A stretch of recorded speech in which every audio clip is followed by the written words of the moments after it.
Sport is a communal way to unite different cultures, but with a formal setting like this, proper etiquette can get complicated. With grain prices in the bin right now not looking so good, farmers are trying to figure out how will they break even this year. Every school day, 7,000 teenagers drop out of high school.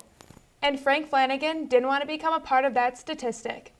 Love Your Melon has recently replaced their Buy One, Give One program and now gives 50% to Cure Search and the Pinky Swear Foundation. The quad is known for hosting outdoor activities. But administrations say Last Blast will not be one of them this year. Each year, 12,000 children are diagnosed with cancer, and Love Your Melon is doing everything they can to provide a child battling cancer with a hat. People will just kind of think that those people need help, and I don't really want to be considered one of those people. I just kind of want to be considered as everybody else. I have to work just as hard as anybody else, sometimes harder for something. I don't want to be one of those people that people feel like they need to cater to. For SAU junior Jareen Tekipi, coming into this world wasn't as picture perfect as her parents expected. My doctor told my family when they found out that I was going to be born with spina bifida, they told my mom, she's not going to walk, she's not going to talk, she's not going to do anything. And I'm here. Diagnosed with spina bifida, a birth defect in which a developing baby's spinal cord fails to develop properly, Tekipi is now confined to a wheelchair. This wasn't always the case. She could walk until the age of 11, but her body couldn't keep up. I can still walk a little bit, but it's with the way that my knees are and the way that my muscles have been kind of through it the last couple of years. It takes a lot out of me to walk. Tekipi doesn't let her disability define her. She is one of the most independent people you will ever meet. She is involved in choir, dance marathon, and even a wheelchair basketball league. She hopes when students see her, they ask her questions instead of giving the uncomfortable stares. Frustrates me a little bit because they sometimes don't realize that is a rude thing. Overall, Tekipi credits all her life's success to her disability and says she wouldn't change it for the world. I think being disabled, it gives you an entirely new perspective on everything. You have to view the world so differently than most people would. And so it's definitely taught me to be adaptive and to think on my toes and to think ahead about things. Lindsey Simon, Dateline SAU.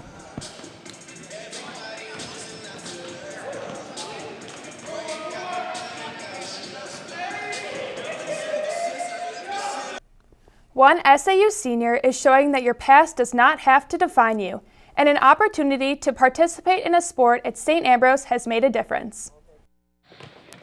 A ball, a net, and a life-changing decision. For senior Frank Flanagan, college graduation used to be a milestone that seemed so far out of reach.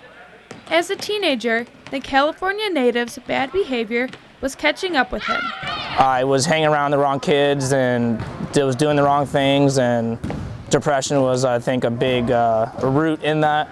Flanagan says his troubled past dates back to high school, and he was given the decision: military school or attend a school in the notorious neighborhood of Compton.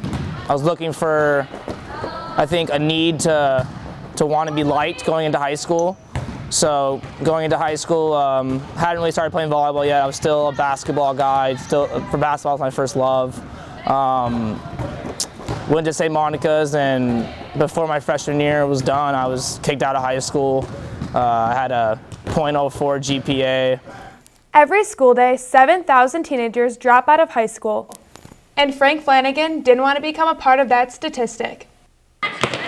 That's when he discovered a way to stay out of trouble and stay in school. I found quickly that volleyball was not only something that was fun for me, but it was something that it gave me an outlet. It gave me something to kind of express myself. It gave me somewhere to go when I didn't want to go home, or I didn't want to hang around those same people that I don't even know now, to be honest. Flanagan decided to continue to play volleyball throughout high school. He knew the old temptations of the neighborhood would still be there, but he refused to let that get in the way of his dream of playing volleyball in college. So volleyball has been something that I think has allowed me to do something that I wouldn't be able to do with anything else. Flanagan was recruited to play volleyball here at St. Ambrose last year. He says it was love at first sight. Okay, stay low the whole time. If you're moving, stay low. Right when I got to Ambrose, I realized that, I don't know what it was, but I realized that this is where I should be. This season, Flanagan is taking time off to focus on a new volleyball club he started all by himself.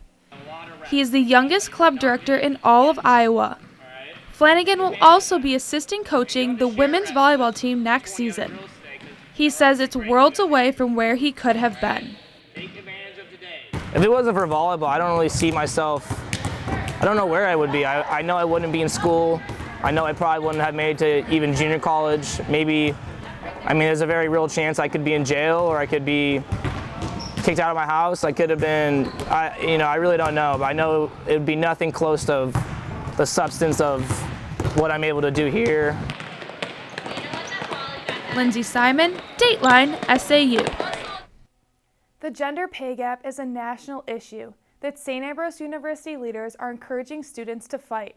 According to whitehouse.gov, a working woman earns 78 cents to every dollar a man makes. All right, so the goal of this workshop is to empower you and to teach you to negotiate so that you will get the best salary and benefits possible. The Rogalski Center Ballroom held a smart salary negotiation workshop Wednesday night. The event was sponsored by the American Association of Women, or the AAUW. Representatives discussed with students the hard-hitting reality of the pay gap.